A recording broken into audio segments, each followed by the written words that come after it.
السلام عليكم. لا تنسوا الإعجاب بالفيديو والاشتراك في القناة تشجيعا لنا لنستمر بنشر المزيد إن شاء الله.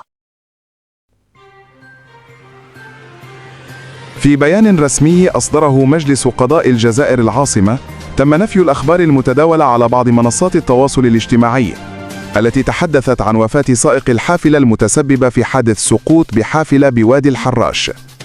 وأكد المجلس أن هذه الأخبار عارية من الصحة ولا أساس لها، مشددا على ضرورة الاعتماد على المصادر الرسمية وعدم الانسياق وراء الشائعات. الحادثة التي هزت الرأي العام قبل أيام أثارت جدلا واسعا عبر مختلف المنصات، خاصة بعد تداول أخبار متضاربة حول الوضع الصحي للسائق. المجلس دعا المواطنين إلى التحلي بالمسؤولية في نشر وتداول المعلومات، مؤكدا أن أي مستجدات رسمية حول الملف سيتم الإعلان عنها عبر القنوات المخولة.